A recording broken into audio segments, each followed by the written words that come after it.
ಬೆಳಿಗ್ಗೆ 6 ಗಂಟೆಗೆ ಮನೆ ಬಿಟ್ಟಿರೋಳು ಸಾಯಂಕಾಲ ನೋಡಿ 7 ಗಂಟೆ ಆಗುತ್ತೆ ಬರೋ ಅಷ್ಟಕ್ಕೆ. ಬಸ್ಸಲ್ಲಿ ಕುತ್ಕೊಂಡು ಪಿಕ್ಕೆ ಪಕ್ಕೆ ಹಂಗೆ ಯೋಚನೆ ಮಾಡ್ತಿದ್ವಿ, ಏನು ಮಾಡಬೇಕು ಅಡುಗೆ ಹೋಗಿ ಅಂತ. ಎಲ್ಲ ಹೆಂಗಸ್ರಿಗಿರೋದೇ ಇದೆ, ಬೆಳಿಗ್ಗೆ ಆದರೆ ಸಾಕು, ಸಾಯಂಕಾಲ ಆದರೆ ಸಾಕು. ಕಣ್ಣಿಗೆ ಸೊಪ್ಪಿತ್ತು ಸೈಡಾಗ ಹಂಗೆ ಅಲ್ಲಿ ಬರ್ಬೇಕಾದ್ರೆ ಇಳ್ದು ಒಂದು ಕಟ್ಟು ಸೊಪ್ಪು ತಗೊಂಡು ಸೊಪ್ಪು ಪಲ್ಯ ಮಾಡಿ ಚಪಾತಿ ಮಾಡಿದ್ರೆ ಆಯ್ತು, ಮೊಟ್ಟೆ ಹಾಕ್ಬಿಟ್ಟು ಅಂತ ಬಂದೆ. ಚಪಾತಿ ಮಾಡ್ತಾಯಿದ್ದೀನಿ, ನೆಕ್ಸ್ಟ್ ಆಮೇಲೆ ಸೊಪ್ಪು ಪಲ್ಯ ಮಾಡ್ತೀನಿ. ಎಲ್ಲ ಚಪಾತಿ ಎಲ್ಲ ಹೊಸ್ತಿದ್ದಾಯಿತು. ಇವಾಗ ಒಂದೊಂದೇ ಪಟ ಪಟ ಸುಡ್ತಾಯಿದ್ದೀನಿ. ನಾನು ಎಣ್ಣೆ ಗಿಣ್ಣೆ ಹಾಕಲ್ಲ, ಹಂಗೆ ಸುಡ್ತೀನಿ, ಎಣ್ಣೆ ಹಚ್ಚೋದಾಗಿದ್ದೀನಿ. ಚಿಕ್ಕ ಚಿಕ್ಕದಾಗಿ ಉತ್ತರಿಸ್ಕೊಳ್ಳೋಣ. ನಾನು ಈ ಕತ್ರಿ ತಗೊಂಡೇ ಉತ್ತರಿಸೋದು, ಸೊಪ್ಪನ್ನ ಕಟ್ ಮಾಡೋಕ್ಕೆ ಹೋಗಲ್ಲ. ಹೆಂಗೆ ಬೇಕಾದ್ರೆ ಕಟ್ ಮಾಡ್ಕೋಬೋದು ನೋಡಿ. ನೀಟಾಗಿ ಬೇಗ ಫ್ರೈ ಆಗುತ್ತೆ ಅಂತ. ಕಟ್ ಮಾಡಿದ್ರೆ ಇಷ್ಟು ಚೆನ್ನಾಗಿ ಬರಲ್ಲ ನೋಡಿ. ಗಂಟು ಮೊಟ್ಟೆ ಪಲ್ಯ ಮಾಡೋದಕ್ಕೆ ಏನೆಲ್ಲ ತಗೊಂಡಿದ್ದೀನಿ. ಇಲ್ಲಿ ಎಣ್ಣೆ ತಗೊಂಡಿದ್ದೀನಿ, 2 ಮೊಟ್ಟೆ ತಗೊಂಡಿದ್ದೀನಿ. ನಿಮಗೆ ಮೊಟ್ಟೆ ಬೇಕಂದರೆ ಎಷ್ಟಾದರೂ ಹಾಕೋಬೋದು, ನಾನು 2 ತಗೊಂಡಿದ್ದೀನಿ. ಒಂದು ಕಟ್ಟು ಸೊಪ್ಪನ್ನ ನೀಟಾಗಿ ಸಣ್ಣ ಸಣ್ಣದಾಗಿ ಕಟ್ ಮಾಡಿಬಿಟ್ಟು ತೊಳೆದು ಇಟ್ಕೊಂಡಿದ್ದೀನಿ. ಇಲ್ಲಿ ಒಂದೇ ಒಂದು ಟೊಮೊಟೊ ಹಚ್ಚಿಕೊಂಡಿದ್ದೀನಿ, 2 ಈರುಳ್ಳಿ, ಸಾಸಿವೆ, ಖಾರದ ಪುಡಿ, ಎಷ್ಟು ಖಾರಕ್ಕೆ ಎಷ್ಟು ಬೇಕು, ನೀವು ಎಷ್ಟು ತಿಂತೀರೋ ಅಷ್ಟು ಖಾರದ ಪುಡಿ, ಅರಿಶಿಣ, ಉಪ್ಪು, ಬಾಣಲಿ ಕಾಯ್ದಕ್ಕೆ ಇಟ್ಕೊಂಡಿದ್ದೀನಿ. ಇವಾಗ ಎಣ್ಣೆ ಹಾಕ್ತಾಯಿದ್ದೀನಿ.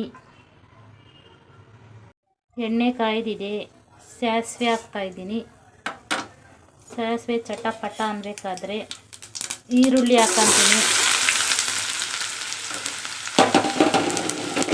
ಈರುಳ್ಳಿ ಸ್ವಲ್ಪ ಎಣ್ಣೆಯಲ್ಲಿ ರೋಸ್ಟ್ ಆಗಲಿ, ಬ್ರೌನ್ ಕಲರ್ ಬರಲಿ ಸಾಕು ಈರುಳ್ಳಿ. ನೋಡಿ ಈರುಳ್ಳಿ ಬ್ರೌನ್ ಕಲರ್ ಬಂದಿದೆ. ಸೊಪ್ಪು ಹಾಕ್ತಾಯಿದ್ದೀನಿ ನಾನು. ಈರುಳ್ಳಿ ಎಣ್ಣೆ ಜೊತೆ ಸೊಪ್ಪನ್ನ ರೋಸ್ಟ್ ಮಾಡ್ಕೊಳ್ಳೋಣ ಫಸ್ಟು ಚೆನ್ನಾಗಿ. ನೋಡಿ ಯಾವುದೇ ಥರ ನಾನು ನೀರು ಹಾಕಿಲ್ಲ, ಈ ಸೊಪ್ಪಲ್ಲಿರೋ ನೀರೇ ಬಿಟ್ಕೊಂಡಿರೋದಿಲ್ಲಿ, ಇದರಲ್ಲೇ ಬೇಯಬೇಕು. ನೀರು ಅನ್ನೋದು ಹಾಕೋದೇ ಇಲ್ಲ ನಾನು. ದಂಟು ಸೊಪ್ಪು ಸಖತ್ತಾಗಿರುತ್ತೆ ಇದು. ಇನ್ನೂ ಸ್ವಲ್ಪ ರೋಸ್ಟ್ ಆಗಲಿ ನೋಡಿ. ಇಷ್ಟು ಫ್ರೈ ಆದಮೇಲೆ ಟೊಮೊಟೊ ಇಟ್ಕೊಂಡಿದ್ದೀನಲ್ಲ ಅದನ್ನು ಹಾಕ್ಕೊತಾ ಇದ್ದೀನಿ ನಾನು. ಟೊಮೊಟೊ ಕೂಡ ಮೆತ್ತಗೆ ಅದೆಲ್ಲ ರೋಸ್ಟ್ ಆಗಬೇಕು ಸೊಪ್ಪು ಜೊತೆ.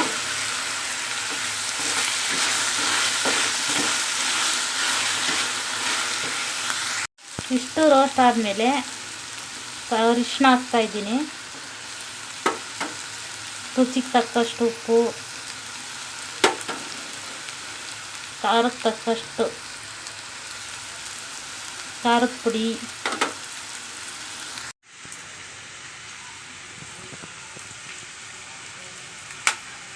ಮೊಟ್ಟೆ ಹಾಕ್ತಾಯಿದ್ದೀನಿ ಲಾಸ್ಟಲ್ಲಿ.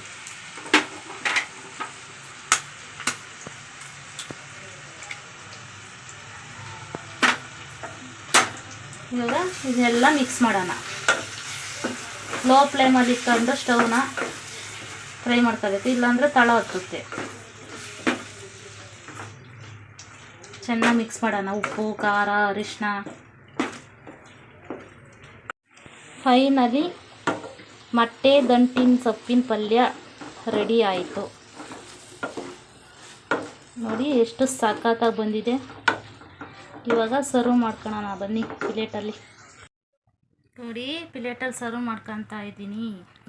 ಹೇಗಿದೆ ಅಂತ ಫಸ್ಟು ಟೇಸ್ಟ್ ನಾನು ನೋಡ್ತೀನಿ.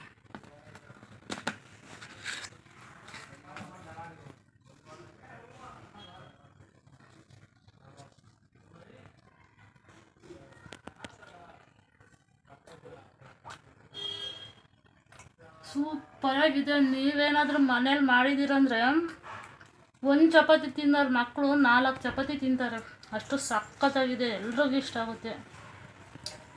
ನೀವು ಮನೇಲಿ ಟ್ರೈ ಮಾಡಿ, ತುಂಬ ಅಂದರೆ ತುಂಬಾ ಚೆನ್ನಾಗಿದೆ. ಇವತ್ತಿನ ನನ್ನದೊಂದು ಚಿಕ್ಕ ಲಾಗ್, ಮೊಟ್ಟೆ ಸೊಪ್ಪಿನ ಪಲ್ಯ ಜೊತೆ ಚಪಾತಿ. ನೆಕ್ಸ್ಟ್ ಒಂದು ವಿಡಿಯೋದಲ್ಲಿ ಸಿಗೋಣ. Thank you. ವಿಡಿಯೋ ಇಷ್ಟ ಆದರೆ ಲೈಕ್ ಮಾಡಿ, ಸಪೋರ್ಟ್ ಮಾಡಿ, ಸಬ್ಸ್ಕ್ರೈಬ್ ಮಾಡಿ.